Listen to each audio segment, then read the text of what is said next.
1946 सादर करीत आहोत ठाणे वार्ता। ठळक घडामोडी।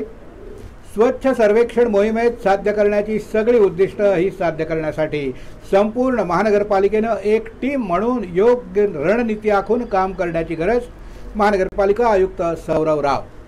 नवीन आयुक्तांची नियुक्ती झाल्यानंतर देखील ठाण्यात आजही अनधिकृत बांधकाम सुरूच। आमदार संजय केळकर यांचा संताप आणि भारतीय जनता पक्षाने मुख्यमंत्री एकनाथ शिंदे यांना कोंडीत पकडून ठेवल्याची आमदार जितेंद्र आव्हाडांची टीका।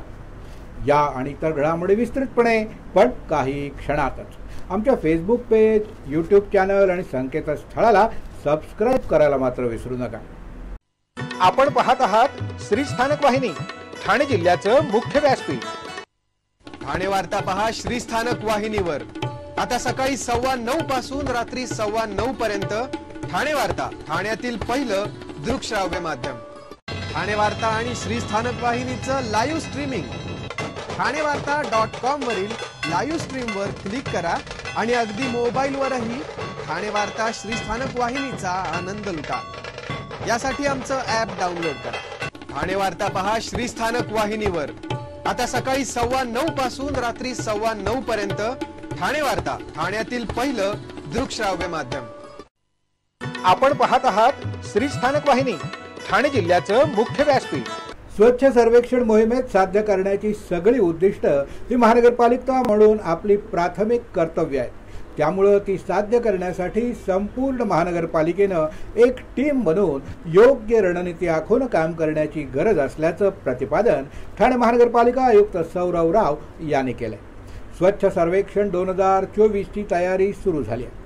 त्याची माहिती देऊन उद्दिष्टपूर्तीसाठी अधिकाऱ्यांचं क्षमता वृद्धी सत्र गेल्या आठवड्यात आयोजित करण्यात आलं होतं। या सत्रामध्ये ठाणे महानगरपालिकेने 2023 मध्ये केलेली कामगिरी, त्यातील त्रुटी, सुधारणा यांची माहिती देण्यात आली। तसंच 2024 साठी अपेक्षित असलेली उद्दिष्ट, त्यासाठी करण्याची तयारी, जनजागृती आणि लोकसहभाग याबद्दल सविस्तर सादरीकरण घनकचरा व्यवस्थापन विभागातर्फे करण्यात आलं। स्वच्छ सर्वेक्षण अभियानाच्या केंद्र सरकारचं शास्त्रोक्त स्वरूप दिलं आहे। इंदूर, नवी मुंबई, पुणे, पिंपरी चिंचवड या ठिकाणी त्याचे सकारात्मक परिणाम दिसले आहेत। तिथल्या चांगल्या गोष्टींचा अभ्यास करून आपल्या महानगरपालिका क्षेत्रात त्यातील कोणत्या गोष्टी घेता येतील याचा अभ्यास करण्याच्या सूचना या सत्रात आयुक्त सौरभ राव यांनी दिल्या। या अभियानात चांगले गुण मिळवणं हे एक प्रमुख साध्य आहेच, पण या सगळ्या गोष्टी नागरिकांचं जीवनमान उंचावण्यासही निगडीत आहेत। महानगरपालिकेची जी प्राथमिक जबाबदारी आहे तीच या अभियानाची उद्दिष्ट आहेत। त्यामुळे त्यांच्यासाठी सर्वोच्च प्राधान्य दिलं जावं। सहाय्यक आयुक्त यांच्या नेतृत्वाखाली सगळ्या टीमनं काम करावं। मुख्यालयातून आपत्ती व्यवस्थापन आवश्यक धोरण राबवलं जाईल। त्याशिवाय स्थानिक पातळीवर नाविन्यपूर्ण उपक्रम करावेत, अशा सूचना आयुक्तांनी यावेळी केल्या। त्यासाठीच प्रभाग समिती स्तरावर स्वच्छ वॉर्ड ही स्पर्धा देखील आयोजित केली जात असल्याची घोषणा यावेळी आयुक्त राव यांनी केली। मी मतदान करणारच, आपणही मतदान करा आणि लोकशाही बळकट करा, अशा घोषणा देत ठाणे लोकसभा मतदारसभा अंतर्गत ठाणे विधानसभा मतदारसंघात ठाणे महानगरपालिकेच्या सफाई कामगारांनी भास्कर कॉलनी इथल्या हजेरी शेड या ठिकाणी मतदान जनजागृती केली। ठाणे मतदारसंघ सहाय्यक निवडणूक अधिकारी उर्मिला पाटील यांच्या मार्गदर्शनाखाली सफाई कामगारांना मतदानाचं महत्त्व पटवून देण्यात आलं। या ठिकाणी मतदान जनजागृती सामूहिक घोषणा देऊन सफाई कामगारांना मतदान करण्यासाठी आवाहन करून मतदानाची सामूहिक शपथ देण्यात आली। या मतदान जनजागृती कार्यक्रमात सहभागी असणाऱ्या प्रत्येक सफाई कामगारांना मी मतदान करणारच, आपणही आपल्या मतदानासाठी सज्ज राहा या संदेशासह मतदानाची तारीख दर्शवणारं माहितीपत्रकांचं वाटप करण्यात आलं। सर्व स्वच्छता सफाई कर्मचाऱ्यांना मतदान हे आपलं राष्ट्रीय कर्तव्य आहे आणि मतदान आपला अधिकार आणि आपली जबाबदारी देखील आहे याची जाणीव करून देण्यात आली। सर्वांनीच आपल्या कुटुंबातील सदस्यांनी आणि तुम्ही राहता तिथल्या आजूबाजूच्या नागरिकांना मतदान करण्यासाठी प्रवृत्त करावं आणि सर्वांनी न चुकता 20 मे रोजी अवश्य मतदान करावं असं आवाहन यावेळी करण्यात आलं। यावेळी सफाई कर्मचाऱ्यांनी मोठ्या आवाजात सामूहिकपणे आम्ही राबवू स्वच्छता अभियान, पण तुम्ही करा हक्कानं मतदान या घोषणेद्वारे मतदारांना मतदान करण्याचं आवाहन केलं. जिल्हा परिषदेच्या मुख्य कार्यकारी अधिकारी छाया शिसोदे यांच्या मार्गदर्शनाखाली ड्रोन पायलट प्रशिक्षण पूर्ण करण्यात आलं आहे. प्रशिक्षण पूर्ण करून आलेल्या महिलांना मुख्य कार्यकारी अधिकारी छाया शिसोदे यांच्या हस्ते प्रमाणपत्र देऊन गौरवण्यात आलं. जिल्हा परिषद ठाणे अंतर्गत ग्रामपंचायत विभागामार्फत नाविन्यपूर्ण योजना स्टार्ट अप ठाणे ग्रामीण योजना उपजीविका निर्माण करण्याकरता महिलांना व्यावसायिक आणि तांत्रिक प्रशिक्षण योजना अंतर्गत ड्रोन पायलट प्रशिक्षण देण्यात आलं. जिल्हा परिषद ठाणे अंतर्गत महाराष्ट्र राज्य जीवनोन्नती अभियान अंतर्गत स्वयंसहाय्यता समूहातील महिलांना ड्रोन पायलट प्रशिक्षण देण्यात आले. तांत्रिकदृष्ट्या महिलांना सक्षम करण्यासाठी ही ड्रोन पायलट प्रशिक्षण योजना राबवण्यात आली आहे, असं महिलांना मार्गदर्शन करताना मुख्य कार्यकारी अधिकारी छाया सिसोदे यांनी सांगितलं. महाराष्ट्र राज्य ग्रामीण जीवनोन्नती अभियान या योजनेअंतर्गत स्थापित स्वयंसहाय्यता समूहातील एकूण 12 महिलांना डेफी एरोस्पेसच्या कंपनीमार्फत कर्नाटक इथे ड्रोन पायलटचं प्रशिक्षण देण्यात आलंय. ड्रोन प्रशिक्षण अंतर्गत स्वयंसहाय्यता समूहातील महिलांना दिलेल्या प्रशिक्षणाद्वारे पर्यावरण संवर्धन, आपत्ती व्यवस्थापन, सर्वेक्षण आणि बांधकाम सुरक्षा आणि सर्व्हायलन्स, वितरण आणि लॉजिस्टिक या आणि अशा विविध क्षेत्रात महिला उत्तम कामगिरी करू शकतात. यापुढील घडामोडी एका छोट्याशा ब्रेक नंतर. कुठेही जाऊ नका, आम्ही लगेचच परत येतो. पाहत रहा फक्त ठाणे वार्ता. सर्व नागरिकांना आवाहन करण्यात येत आहे की सध्या डासांमार्फत पसरणाऱ्या डेंग्यू या आजाराचा प्रसार रोखण्यासाठी प्रत्येकाने पुढील प्रमाणे कार्यवाही करावी. डेंग्यू आजार एडिस इजिप्ती हा डास चावल्याने होतो. या डासांची पैदास साचलेल्या किंवा साचवलेल्या स्वच्छ पाण्यामध्ये होते. 8 दिवसांपेक्षा जास्त दिवस पाणी उघडे व साचून राहिल्यास त्यात डास अंडी घालतात. अंड्यांच्या अळ्या तयार होऊन पुढे डास तयार होतात. यासाठी आपल्या घरातील पाणी साठे उदाहरणार्थ बॅरल्स, पिंपे, टाक्या, हौद, रांजणे इत्यादी दर आठवड्याला रिकामे करून घासून पुसून कोरडे करून पुन्हा भरावे. 1 दिवस कोरडा दिवस म्हणून पाळावा. पाणी साठ्यांना घट्ट झाकणे बसवावीत किंवा जुनी साडी, चादर, धोतर यांनी बांधून झाकून ठेवावीत, म्हणजे डास त्यात जाऊन अंडी घालणार नाहीत. घराच्या गच्चीवर, आजूबाजूला, अंगणात कोठेही पाणी साचू देऊ नये. भंगार सामान उघड्यावर टाकू नये. उदाहरणार्थ टायर्स, प्लास्टिक सामान, कुंड्या, टाकाऊ वस्तू इत्यादी. अशा सामानात पावसाचे पाणी साठून त्यात डेंग्यूच्या डासांची पैदास होते. घरातील कूलर्स, फ्रीजच्या पाठीमागील ट्रे हे देखील वेळोवेळी कोरडे करावेत. लक्षात ठेवा, नुसत्या फवारणीने डास घनता कमी होत नाही, तर त्यासाठी डास पैदास ठिकाणे नष्ट करणे ही आपल्या सर्वांची जबाबदारी आहे.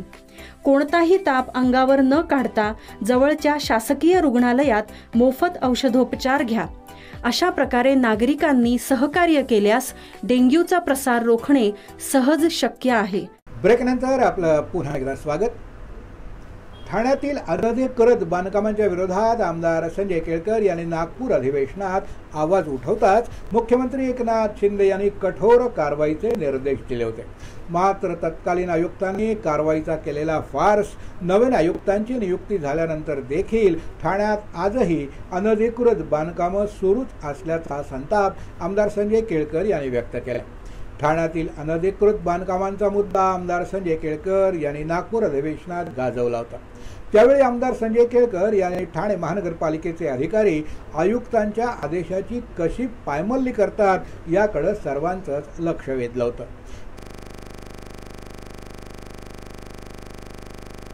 बांगर यांनी मोहीम हाती घेतली, पण या बांधकामांना जबाबदार असलेल्या एकाही अधिकाऱ्याला निलंबित केलं नाही. केवळ एका सहाय्यक आयुक्ताला सक्तीच्या रजेवर पाठवून कारवाईचा नुसता फार्स केला. याबद्दलची खंत आमदार संजय केळकर यांनी नवे आयुक्त सौरभ राव यांच्याकडे व्यक्त केली आहे. काही जिल्ह्यांमधील बांधकामांचे तपशील तक्रारदारांकडे सादर केले, पण कारवाई शून्य. 72 माणसं या शहरात एका इमारत दुर्घटनेत मृत्युमुखी पडली, तरी सुद्धा प्रशासनाला अजून जाग आलेलीच नाही. ठाणे पश्चिमेकडील उथळसर प्रभाग समिती क्षेत्रातील पहिली राबोडी इथं शेरू कुरेशी या हॉटेल मालकानं आपल्या सागर हॉटेलच्या इमारतीवर बेधडकपणे बेकायदा मजले उभारायला सुरुवात केली. या विरोधात राबोडीतील एका तक्रारदारानं दाखल केलेल्या रीट पिटिशनवर उच्च न्यायालयानं ठाणे महानगरपालिकेला आदेश देऊन सुरू असलेलं अनधिकृत बांधकाम तात्काळ रोखण्याचं बजावलं. न्यायालयानं स्पष्ट निर्देश देऊन देखील उथळसर प्रभागाचे अधिकारी ढिम्म असल्याचं जावेद शेख यांनी निदर्शनाला आणून दिले. ही बाब देखील आमदार संजय केळकर यांनी आयुक्तांच्या निदर्शनास आणून दिली. अशीच परिस्थिती बाळकोम, ढोकाळी, कळवा, मुंब्रा, वागळे इस्टेट, कोपरी या भागात देखील असून तिथं कारवाईचा केवळ फार्स न करता प्रत्यक्ष ठोस कारवाई करण्याची मागणी नागरिक करत आहेत. सध्या आचारसंहिता सुरू असून आयुक्तांनी ही बांधकामं तोडण्याची मोहीम हाती घेण्याचे निर्देश अधिकाऱ्यांना दिले आहेत. मात्र तरी देखील या प्रभागात अनधिकृत बांधकामं मोठ्या प्रमाणात सुरू असल्याचं आमदार संजय केळकर यांनी आयुक्त राव यांच्या निदर्शनास आणून कठोर कारवाईची मागणी केली आहे.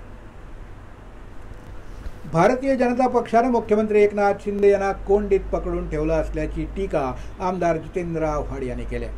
कल्याण लोकसभा मतदारसंघातील शिवसेना उद्धव बाळासाहेब ठाकरे गटाच्या उमेदवार वैशाली दरेकर यांचा नामनिर्देशन पत्र दाखल करण्यासाठी आव्हाड कल्याणमध्ये आले असताना पत्रकारांशी बोलताना त्यांनी ही टीका केली. कल्याण डोंबिवलीत भारतीय जनता पक्ष उतरायला तयार नाही आणि ठाण्यात मात्र आपल्याला सीट पाहिजे यासाठी मुख्यमंत्र्यावर दबाव कायम ठेवला जातोय असं देखील आव्हाड यांनी सांगितलं. कल्याण डोंबिवलीमध्ये भारतीय जनता पक्ष उतरायला तयार नाही आणि ठाण्यात उमेदवारी मिळावी यासाठी दबाव टाकला जातोय. आपल्या घरात आपण राजे असतो, पण शेजारच्या घरात मात्र अशी परिस्थिती नसते. ही स्थिती होणार आहे हे माहिती होतं. तुमचा वापर केला जाणार होता हे त्यांना आधीच कळायला पाहिजे होतं. दुर्दैवानं परिस्थिती तशी नाही. ज्या घरात पंचपक्वान्न होती, सोन्याच्या ताटात जेवत होते, तिथंच तुम्हाला पत्रावळीवर जेवायची इच्छा झाली असेल तर काय करणार, अशी टीका देखील आव्हाड यांनी यावेळी केली. भाजपने माननीय मुख्यमंत्र्यांना कोंडीत पकडून ठेवलं आहे.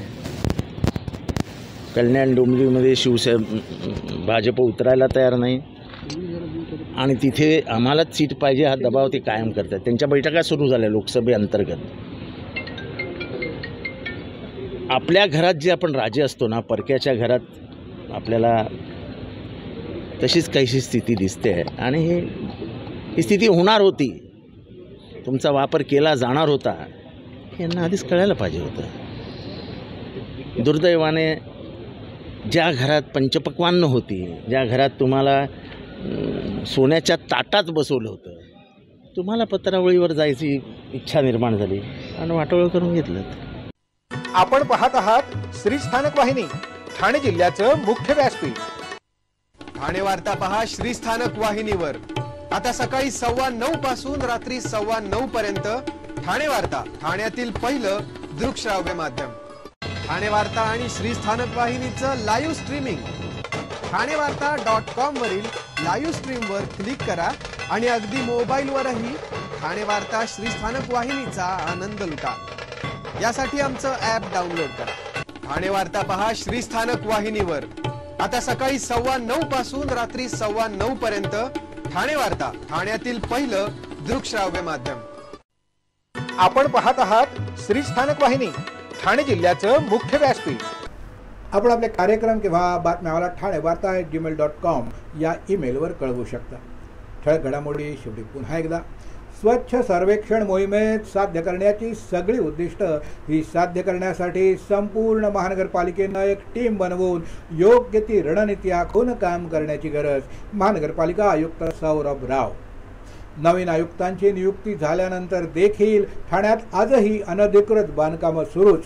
आमदार संजय केळकर यांचा संताप. आणि भारतीय जनता पक्षानं मुख्यमंत्री एकनाथ शिंदे यांना कोंडीत पकडून ठेवल्याची आमदार जितेंद्र आव्हाडांची टीका. या होत्या ठाणे वार्ता. आपली एखादी बातमी बघायची राहून गेली असेल तर आपण आमच्या ठाणेवार्ता.in या संकेतस्थळाला किंवा फेसबुक पेज तसंच यूट्यूब चॅनलला अवश्य भेट द्या. तर मग पुन्हा भेटूया पुढल्या बातमीपत्रात फक्त श्री स्थानक वाहिनीवर. धन्यवाद.